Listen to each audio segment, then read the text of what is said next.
Jacob, welcome back. Hey, Wojciech, good to see you again. Good stuff, man. So, what have you been up to recently? I've been doing a lot of work in the generative AI space. I've been really Awesome. busy building applications that utilize generative AI for a variety of things. It's got a lot of great new use cases that I think developers should really be paying attention to. Awesome. For those developers listening, how would software developers use AI today? And what do we actually mean AI, right? I imagine this is a very loaded term. Yeah. So AI, it can be a bit of a scary thing to developers, for a variety of reasons. Number one, it's just such a huge space to learn, right? Especially if you haven't dug into it before and you start looking at things like neural networks, and maybe you don't know Python, or maybe you haven't thought about training models or dug into any of the specifics around what we think of when we think about data science and AI. But I think AI has become much more approachable recently, especially with the release of all of these pre-trained models in the generative AI space. So when you start thinking about it and you're thinking about using AIs as a developer, you might want to think about using things like SDKs and REST APIs. It's stuff we're familiar with, right? We've worked with our entire career to build applications. And pre-trained AIs, generative AIs specifically, and LLMs, they provide this to us. There's a lot of, you know, APIs that you can head out there. The most popular one is probably OpenAI, right? Because everybody knows about ChatGPT. And really the magic behind ChatGPT is the GPT models that they released and that they really popularized. And all of those are accessible to you, just like ChatGPT. ChatGPT is hitting APIs behind the scenes. You can do the same thing. You just simply have to go out there, get an API key, and then once you have that API key, just look at their docs, and it's pretty simple to make those calls. And I've been writing a lot about that recently. And actually, I put together a ebook that's free to everyone on GitHub that shows them exactly how to walk through those steps with a language that you know, JavaScript, right? Who doesn't know JavaScript? Who hasn't tried out building something with JavaScript, right? So it doesn't require Python knowledge. It doesn't require being a data scientist and having to go out and train models and understand neural networks. No, you can get started building an application today with generative AI and with the OpenAI APIs.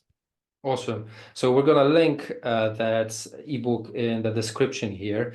And so you use this term LLM. Would you be able to tell us a bit more about what that is and how would developers think about it? How should they think about it? What is an LLM? Yeah, I think LLMs have become the big popular type of AI model nowadays in the AI space. And the reason is they're called large language models. And they're essentially neural networks that have been trained on trillions of data points, right? So they're very, very large models that have had lots of data pumped through them in order to learn how to do something, right? They're pre-trained for you. And there's a lot of them available out there now. In fact, it feels like one's being released almost every day. Hmm. Recently, everybody was all excited about the open source models released by Google, the Gemma models. And, yeah, they're great. But there's a lot of them out there to choose from. And the neat thing about it is today, with all of these LLMs that are available to you, you can actually pretty easily try them all out and go out and see which one might work the best for your use case in its pre-trained mode. So, for instance, I use locally Olama, and Olama is something that you can install today. You can go out, it's pretty easy, just search for OLLAMA and download it to your machine, especially if you have a Mac, it's real easy to set up. And you can actually pull down very easily from the command line with a single command any model, open source model that they support. And there's a ton of them. There's a big list of them. Llama 2 is the one I generally test with because I think it runs pretty well. But it's pretty neat. I mean, you can download it and start using it just like you would ChatGPT, but everything runs locally. And so you can experiment locally with these LLMs and try them out and see how they might work for a particular use case by asking it questions and prompting it, just like you're talking to ChatGPT. But everything's local. So there's no internet access needed. There's no concern about your data being exposed, externally. If you're doing something very sensitive, let's say you want to play with your bank statements and try to categorize data that is in your bank statements and say, hey, what have I been spending the most money on, and figure out a way to figure out what categories everything falls into, and break it down that way. There's stuff that you can do like that that's really cool locally with these models, that you don't have to be concerned about data exposure or anything like that. And I think that you and I have talked about this a little bit, but data exposure is a concern whenever you're talking about these models, and especially talking about using them in the corporate environment. Absolutely. So I did actually have a question about that, because there's certain levels of risk that individuals can take. Let's say you can anonymize a bank statement and upload it to one of the third-party websites and use their models to analyze that, right? Or you can play with it locally. However, if you talk about Fortune 500 financial institutions, the minute you start talking about doing something with a third party in a way they don't actually know what's happening with the data, they become increasingly nervous and start fidgeting on their chairs, right? So what's your experience with that? Have you had an opportunity to have those kinds of conversations? Or Yes. So the particular cloud platform that I've been using with my clients is Azure. And Azure is a smart choice right now, especially if you want to dive into using the GPT models. Because as you know, Microsoft has a bit of a partnership with OpenAI, right? I mean, they're kind of bed buddies in that situation. So you really have access to their APIs, but then you also have the data privacy guarantees that Microsoft provides when you're using those models within the Azure platform. So as an organization within an enterprise, if you're really interested in data security, and you want to make sure that your data privacy policies follow what you've used in the past, and what you've been accustomed to in working with Microsoft, you have that benefit whenever you utilize the Azure OpenAI platform. And it provides all the same capabilities that you'd get out of the OpenAI calling into their APIs directly. But again, you have that data governance in place and that data security. And not only that, but you have some integration points, because within the Azure platform, it provides a lot of integration capabilities to be able to talk to a lot of different databases, and also things like, if you're using MongoDB or Cosmos DB or SQL Server or whatever, you can automatically bring in that data and make it possible to integrate that data directly with the LLM. And then once you have your data and the AI, the LLM interacting together, magic can happen. I mean, you can do some really neat things with that. And that's something else I wanted to talk about today. absolutely. So I was about to ask you actually about some examples you've seen, both with, let's say, individual use cases, for example, developers Sure. using large language models or other types of models on day-to-day basis, and how would they be useful to a developer. But also then at the other end of the scale, large enterprises, how can they today leverage what's happening and the technology that's become available recently? Absolutely. I think there's a ton of use cases out there, and we're finding new use cases every day. But let's talk about from a developer standpoint to start with, and then we'll dive into, from the enterprise perspective, what's valuable. But as a developer, and I'm a developer myself, right? I'm still building code and architecting systems on a day-to-day basis. But I use it generally, I would say, to either start something off or bounce ideas off of. And that's kind of how I see AI models, especially these generative AI models. It's like, if I'm getting started on something that maybe I've done a lot in the past, right? Setting up some scaffolding for a project, or setting up a configuration file or something like that. It's really great for those cases, because I know how that stuff should look, but it would take me a while to put that thing together myself, right? To bootstrap the project, or bootstrap this piece of a component or something like that. So I can ask the AI model to put it together for me. And actually, a recent AI model that was released is Devin. I don't know if you've heard about it, but I haven't actually. What's the name again? Devin, Devin. So Okay. Devin is specifically for coding, right? And And It's who's funny. that? Which company is that? This is one of the Actually, big. I don't know. I'd have to go back and look it up. We could put it in the comments so that Mm, people are aware afterwards. But Devin is a model that's specifically for development. It's for writing code from natural language, and it's a pretty neat model. I haven't experimented with it a ton yet, just a little bit to try it out, and it seems to work pretty well. But as everybody knows with these models, it's best for developers to be the ones working with them right now. mm, It's not, you're not going to get a product owner coming in there and typing in their requirements and then expecting, a full-fledged application to come out of this thing. It's just not there yet. And I don't know if it'll ever get there, right? But for developers, I find it to be particularly useful. The code that comes out of these things, don't expect it to be production ready code, right? It's just like anything else. If I'm going out to Stack Overflow and I'm copying in this chunk of code and just plugging it directly into my application, don't expect that that code is going to be the perfect solution for your case. It might be, but you better know what that code's doing, right? You better understand it and validate it before you start pushing this thing through and pushing it into production.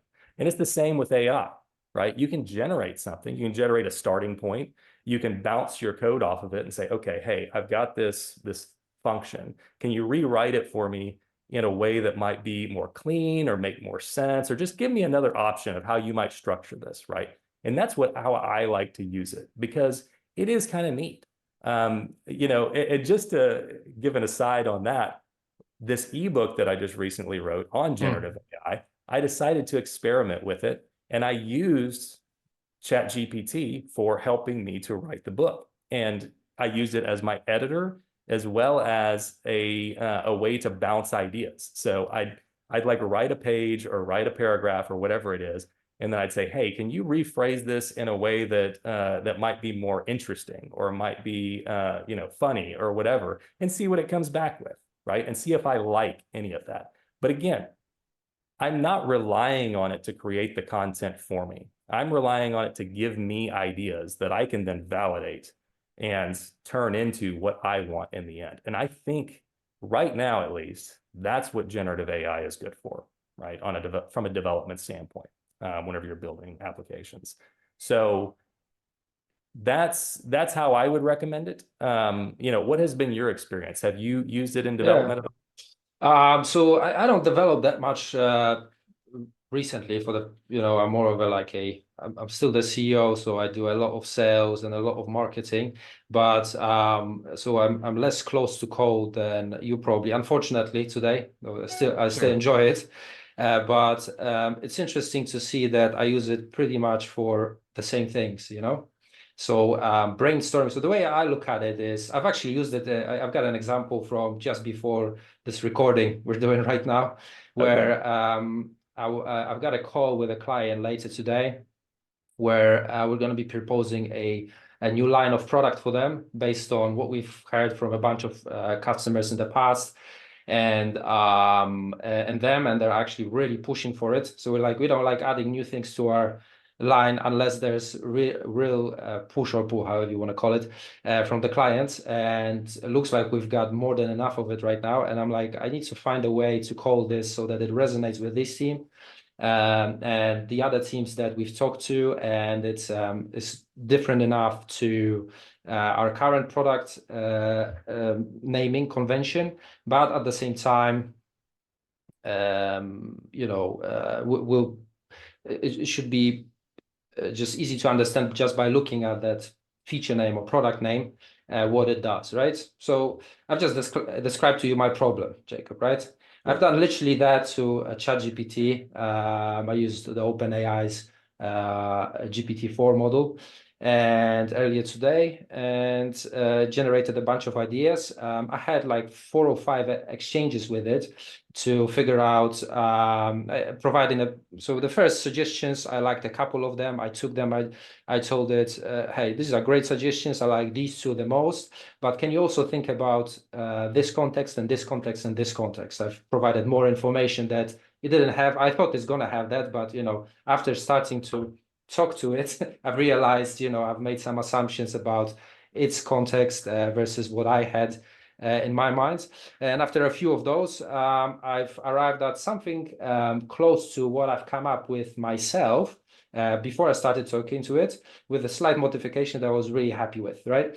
So the way I look at it is it's like a junior or mid-level helper, assistant, depending on which area you're in. Let's say this case, I'd be using somebody for market research, right? This was market research based on what other companies do in similar cases. How do they code these types of features or these types of lines of product? I could hire somebody on Upwork, a junior or mid-level person, to do that research for me, and I would spend a day or two researching something, coming back to me with an email. I would respond to them probably in 5 minutes, like I responded to ChatGPT, and then they would spend another couple of days maybe researching it and figuring out what names to generate, what other products are doing in this or that space. The difference with ChatGPT 4 is the feedback maybe is not as good as with a real person, but it's instant, right? So I don't have to pay for it I just pay, what is it, $20 right now? I don't even remember, per month. Yep. And I get instant feedback. So that trade-off for me is amazing. And so I use it as a, brains, in this example, to what you mentioned earlier, like a brainstorming replacement for a person, if you want to call it that. Just keeping in mind they're not senior, right? I think what you've mentioned about the product people generating code resonates with me a lot as well, because I've tried using it to generate the content that I like it to write, and then I realized I remembered from my uni times where I used to study these things and how these models are trained. Actually, what's the basis for how these models work, right? And this is the trillions of data points that you were talking about. However, but they can't invent new things. They just kind of blend all together what they've seen and produce predictions, right? That's why, probably replacing somebody junior or mid-level with GPT-4 might be a good idea in some cases. However, if you're looking for somebody senior or like a key person of influence, then that model is not going to have that information, because it's either in Jacob's head or Wojciech's head, right? And once we put it out there, you put your ebook there, I put my articles, videos, etc. Then that model can start learning that, but it's still behind, right? So I think that's worth remembering, and it ties, like I said, a bit to the product people that generating code, right? I think that's a big area that I've seen that developers are scared of, let's say, and worried about, is it going to replace jobs, etc. And I think what you get, the way I've had chats with a bunch of people in this area is, well, remember what those models are trained on, and the product people, the things that those models are trained on, the product people haven't seen it or haven't produced it, right? So how would that model know about those things in the first place, right? So the minute the feedback from the product people goes back to those models are going to get better at estimating or projecting what those product people would say in a given scenario and how it would be useful to them when it comes to generating code, product ideas, or whatnot. However, as far as I understand at this point, OpenAI, when they used when they made these breakthrough, when they started employing people to generate, to help human assisted learning, when they help train the models with humans assistants, they're not hiring product people from Fortune 500 companies. They're hiring, folks that get paid $20 an hour. So that's the kind of knowledge those models are, and as long as we remember that's the limitation, right? We can use them effectively still, and use cases where they make sense.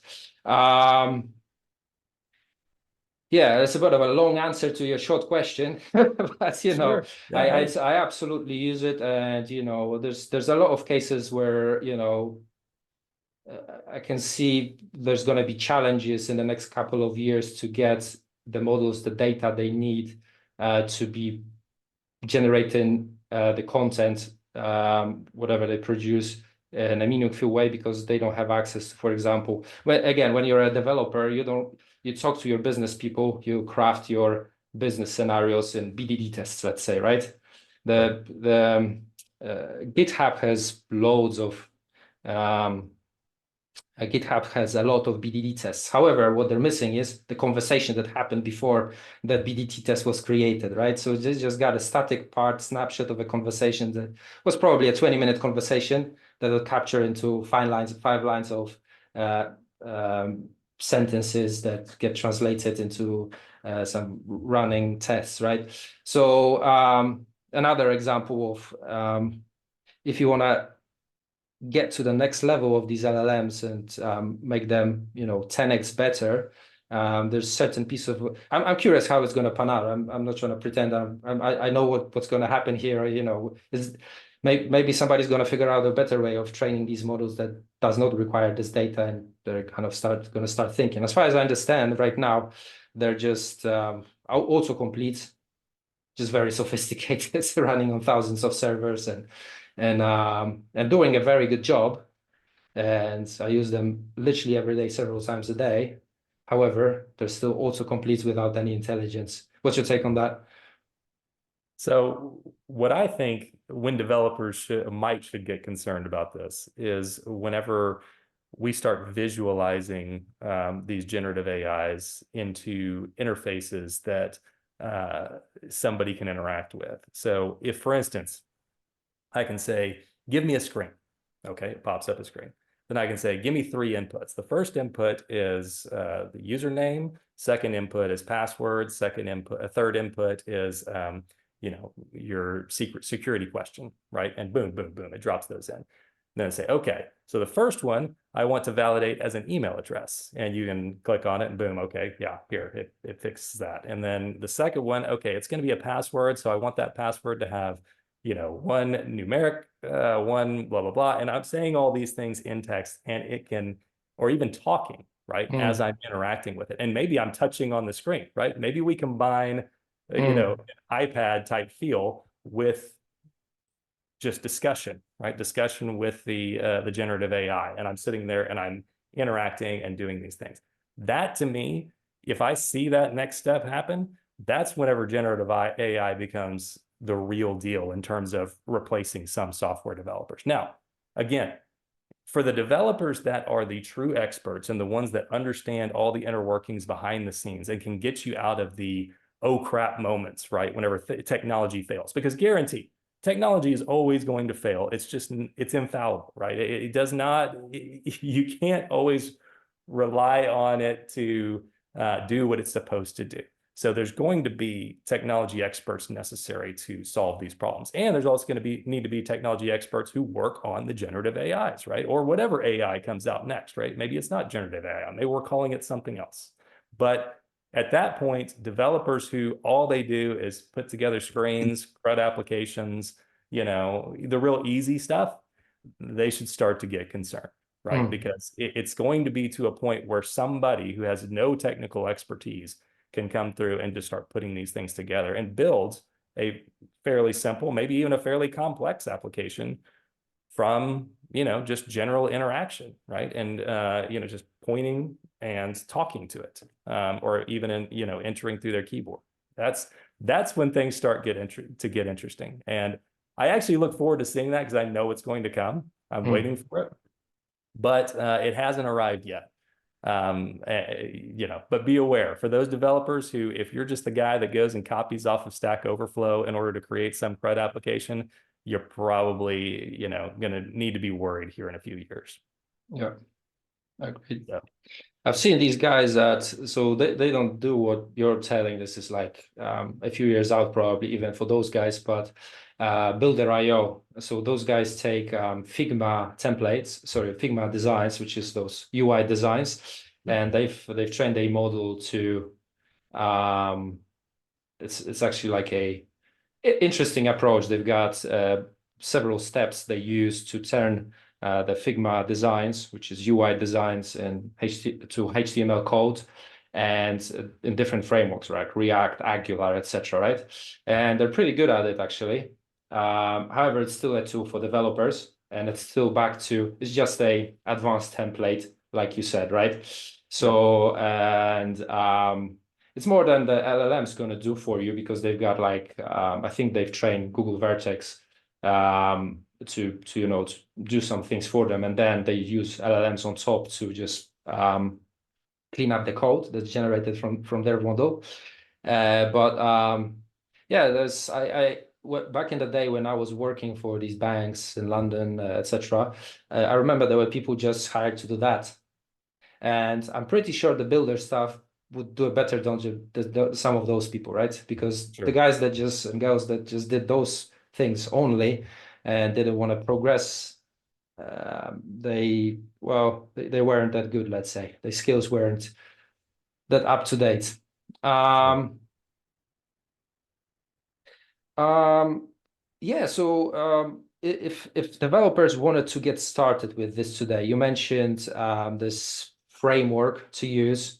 What are some let's say use cases for companies? So you've mentioned something that the developers would use for themselves, right? Is there anything interesting that you've seen that could be used that would benefit not just developer and indirectly the company, but also the company in a direct way that they Absolutely. could talk, let's say, oh, hey, I've done this 2 hour spike, let's say, figured out something on my own. Hey, my manager, do you think we could talk about this to our product folks or something like that?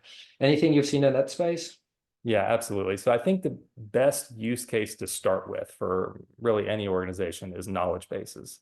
And knowledge bases are the easiest thing to really build your first useful application with an LLM. So a knowledge base can be really any source of, internal company knowledge. So for instance, let's take a wiki, right? Most development teams have a wiki where they store off, all the documentation around things that just, can't be documented necessarily in the code. So if you have, for instance, some process that you have to follow to update, security credentials for something, or, some specific process that you have to follow to set this configuration up in the cloud or whatever it is, right? Those are the kind of things that end up in your wiki. And over time, wikis can become a little difficult to manage. If you get too much information in there, it's kind of hard to find what you're looking for. And then even if you do, is that content going to be written in a way that's easy to understand or easy to quickly grasp?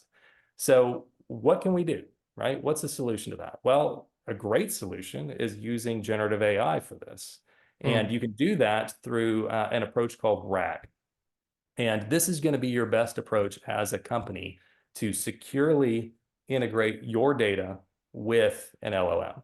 So RAG is retrieval augmented generation. And what it really means in a nutshell is you're going and getting some data, getting a data appropriate to what's being asked, and then providing it into a prompt along with your question so that the LLM can then take all of that and give you an appropriate response. Now, what I talk about specifically in my book that we talked about before, The Busy Developer's Guide to Generative AI, is stepping you through with JavaScript the technologies needed to make it easy for you to get started with your first RAG application. And what's generally recommended is to use a vector database to go off and get your content and be able to store that content somewhere. So for instance, you have your wiki, and you probably have some way to get at that wiki data, right? Whether Hmm. it's, you download it in one shot through a zip file, or, you have an API that you can call on to Hmm. go and grab the wiki data, whatever it is. But however you need to get that data, you can drop it into a vector database. And what a vector database does is it converts the content that is in each document into a vector, which is just a numerical representation. All right. And vectors are lines, right? So whenever you're actually doing a search against a vector database, the whole point is that if I ask it something and I'm looking for something like in a search format, that it will give me the closest semantic representation of that and go and search based on that for, create a vector and then match a vector that looks similar in my vector database. So it's looking at these lines and saying, okay, which line am I closest to in the database? And that's the document that I want. So like if I have 500 wiki documents, all of those are going to be vector lines. And then whenever I do a search against it, it's going to find the closest vector lines to it. And that's how it performs its search. And those numerical representations that it creates are really, they pull in semantic meaning. And how it does this, it's kind of interesting. You know, whenever you talk about these LLM models, the vector representations are actually created by the LLMs using a technique called embedding. And so you're using the LLM in two ways. Number one, you're using it to create an embedding, which is that vector representation so that you can search on it. And then after the fact, you're using the LLM once you can find what you need and drop the data in there. Then you use the LLM to, hey, let's take this context that I just found. Let's take my question. Let's put the two together. And then you tell me the response that I'm going to get. So for instance, if I was saying, hey, how do I change the security token for, calling out to calling out to Jira, for instance, right? How do I update that security token? Well, we do a search against the vector store. It says, okay, you're looking for a security token and it's for Jira. It's going to find my necessary wiki documents that might match that criteria based on that vector search, return it to me. And then I'm going to take that document, feed it into my LLM along with my prompt. And then it's going to say, oh, okay, hey, based on the information that I found, here's how you do it. It might summarize the document. It might give you, it depends on how you've prompted it, but it may just give you a quick summary and then a link to the document, or it may give you the full steps to exactly how to do that based on what it found. Absolutely. So it's kind of solving the problem. I like that a lot. So it's solving the problem of these knowledge bases with documentation that's getting out of date sometimes. And there's sometimes a lot of manual effort that goes into figuring out what to actually do. And you can short fuse that with, for example, in your example, a vector database and an internal LLM to produce an answer. Instead of 20 minutes of searching, you can get an answer in 30 seconds or 10 seconds, right? Exactly. So, and if you're doing that on an enterprise and you've got thousands of developers doing that a few times a week, suddenly this investment that might have looked like an investment becomes a no-brainer to get somebody on this and start introducing it to your company. Especially with these. So I've seen this. I mean, I think that the biggest problem I've seen within this context back in my consulting days was that it wasn't just Jira, for example, right? It was like some stuff was internal Stack Overflow or it's relatives. Then you had Jira, then you had SharePoint, and you had to browse through all of them, get access to all of them, and and that was sometimes taking days literally to figure out what to do in a given case, right? So not only gathering data from one knowledge source, but several sources at these large enterprises and kind of viewpoints from different points of view. The operations team had a point of view of what's going on actually in the world, and in the enterprise. You talk to the developers; they've got their own way of storing knowledge. Partially in the tests, for example, right? You look at the output of the tests, they document how certain things are done in the APIs, etc. They don't necessarily put those things up on the wiki pages because they get out of date. So you could, I guess, pull those into that vector database, and that sounds like an amazing idea, actually. Yeah.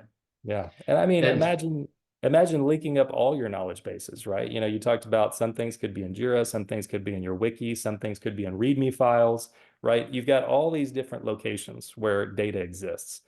Now pull all of those in and just have a way to drop all of that information into the vector database. And so you're effectively searching across all your different knowledge bases in order to get an appropriate response and get the information to you as quickly as possible, right? And it's also, it provides a response that can cross those sources, right? So it can look at multiple different documents that might be coming back and then summarize all of that together and then give you an appropriate response, right? absolutely. So it's interesting, right? I mean, it's a very useful tool that I think organizations could take advantage of pretty quickly. And it's a great first step into using these LLMs. Absolutely. Yeah, so any other tips for enterprises that come to your mind? Like we've got a starting point, the knowledge bases. What have you seen work or not work maybe that people should be aware of? Yeah, so there are some challenges, as with any technology that you'll run into. And the difficulties come in with number one, getting the data to, maybe a search index or something like that and getting it in there appropriately, and making sure that it's searchable in a way that will give you the responses you want. So let's talk about some specifics. Number one is you have a token limit on LLMs. Mm. And if you've used them much at all, so it depends on the LLM you're using, but it might be a 4,000 token limit. And whenever you start talking about tokens, it's a little complex, but you can think about it similar to a word count. That's not exactly how it works, but it's kind of like a word count. So for instance, if you have all this data, and let's say you go off and you get a document and you're providing it back to the LLM along with your prompt. Well, what if that document's too big, right, to fit into this token limit whenever you're sending off the data to the LLM? That's where something called chunking comes in. Okay, so take a look at whenever you start getting into this of how to chunk your data. And chunking just means that, and there's tools for this out there, and I'll talk about a few in just a second, but to chunk your data, if you're pulling in a document, and let's say it's this massive wiki document, right? Some of them will be short, some of them will be large, right? But the large ones, you might have to break up and say, hey, let's take this piece, this piece, this piece, and this piece. And then let's put all of those into the search so that if somebody's asking a question, we can send back the pieces of the document instead of the full document. And then we can decide what's appropriate to use. So in that case, when you're chunking it, you just have to, when you're initially creating this vector database, you just have to break apart the documents appropriately to make sure that they'll fit within that window, within that token window. So that's something to be aware of. And my favorite tool right now is LangChain. It's the one I actually describe in the book, but it's useful for that type of thing. So chunking documents into an appropriate size for putting into a vector store. It also makes it very easy to integrate with LLMs and make calls out to LLMs. And it's a framework, so it's not LLM specific. You're not tied into any particular LLM. You can use any one you want. All the concepts within the framework still apply. So it's easy to plug and play. So if you've got your chunking already built out, your functionality there, you may not like this vector store anymore, this vector search database. So you may say, hey, I'm going to switch my vector database to something else. Okay, no problem. Make the switch. You've still got your chunking functionality. You've got it, built out the way you want it. Good to go. Just plug in the new one. Same thing with, your prompting. If you're calling on a different LLM, hey, no problem. Just change the LLM that you're using and everything else still applies. You can still use the same prompts. You can still use the same templates, whatever, right? It all still works as expected. So I highly recommend LangChain. It makes things very easy. And as I said before, the book talks about everything in JavaScript. There's a JavaScript version of LangChain as well as Python. If you like Python, fine. That's great. Use Python, but you can also build everything with JavaScript as well. So that's one caveat that I would say is be aware of the limits of the inputs when you're prompting LLMs and look into chunking your data whenever you're creating these, these search indexes or vector stores for, doing a RAG type implementation. Another thing to be aware of is just making sure that your search is optimized so that it's returning the kind of results you want. And that's just, going to be, if you have familiarity with search, you'll be pretty familiar with this and you'll understand how to do it to get the response you want based on, the information that's being asked. Vector stores and vector search is a little bit different. So that's something that you probably want to research a little bit on how to make sure that the semantic type searching there is returning exactly what you want based on the prompts that you're sending. So it's something that I would recommend researching just to make sure you understand kind of how those vectors are created, how the embeddings work, and really dive into that so that you make sure you're getting back contextually the right information whenever you're putting in a prompt. Absolutely, that makes sense. I guess it's similar to like with any type of software you introduce to your organization or any new tools, processes. You test anything before you actually make it available to everybody for everybody to Absolutely. use. So once you, let's say you use the vector database, you got to make sure that the searches that it returns are meaningful and actually provides value, and so that it's not just a waste of time. It makes total sense to me. I had one more question. So you did mention the Microsoft's Azure OpenAI offering and how enterprises can use that in a more secure way than using a third party. Whether it's more or less secure, I mean, it's not, I guess, for us to decide. It's just that when people at these, at least from my experience working with large organizations, Global 2000 governments, etc., right now with Traffic Parrot, it's like when you mention pretty much most of the time we talk to the customers, the first thing they ask, one of the things they ask on the first call is it SaaS or is it on site, right? Because the minute they hear SaaS, it kicks off so many other processes and it just becomes sometimes not something that they want to invest in. Whether this being a reasonable or what's the word, rational decision, that's a separate subject. However, that seems to be the sentiment these days. So anything else that you could add to that from the security point of view? Let's say there's an executive looking at, well, this idea of knowledge bases sounds really good. Is it going to be secure enough? Is there anything I should be looking at there from security point of view? Because this is one of my OKRs that things we introduce need to stay secure, especially with so much going on in the cyber attack space recently in the, let's say, last 5 years or so. Sure. Yeah, so obviously the starting point is authentication, right? And all the general authentication mechanisms are built into the Azure platform for integrating with OpenAI. So you can build in pretty easily secure authentication to make sure whenever you're hitting those Azure endpoints that you verify and validate that it is an appropriate request. So that's number one. But more concerning, I think, outside of that, because authentication is pretty commonplace today, is authorization, right?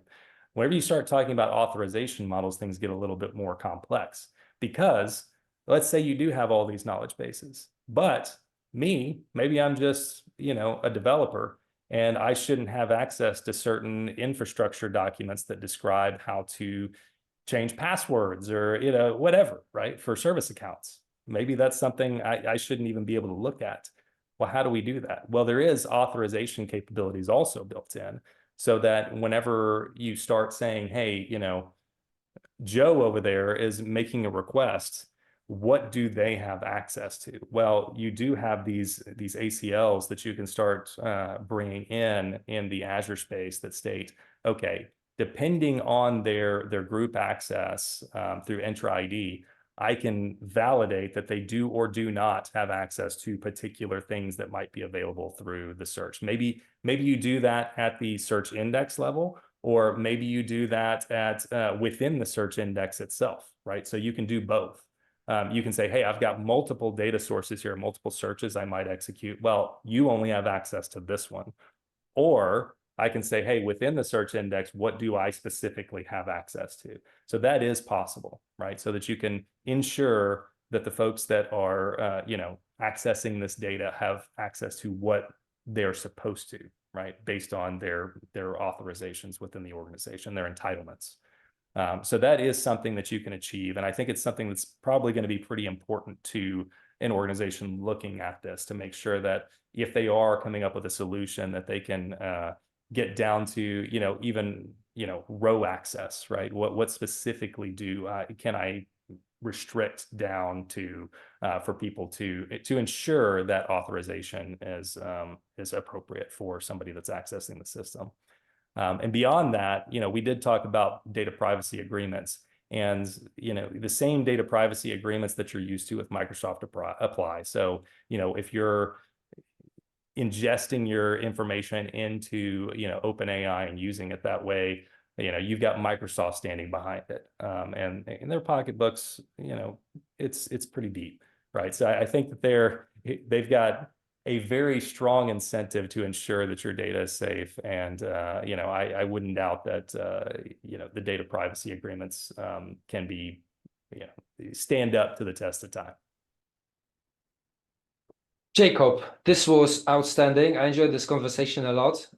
So again, we'll link all of this in the comments below the videos, but how can people find you, and what's the name of the book?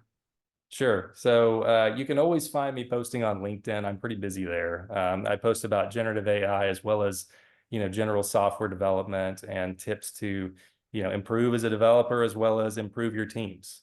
So you can find me posting there pretty regularly. You can also find my website for my company at focus.dev. Feel free to pull that up and check it out. I post there pretty regularly too, as well, with blog postings that are a little longer form than what I post on LinkedIn. And then in addition to that, you can check out my book through my GitHub profile, J. Orshalick. So just simply search for me and GitHub, and you'll find it immediately. But the name of the ebook, it's completely free. All the code examples are there, as well as the book, and it's called the Busy Developer's Guide to Generative AI. So check it out, and I think you'll find it useful. Awesome. Jacob, thank you so much. And I'm looking forward to talking to you again, actually. Thanks for today. And yeah, all the best. Yeah, good talking to you again. All right, talk to you soon. Thanks.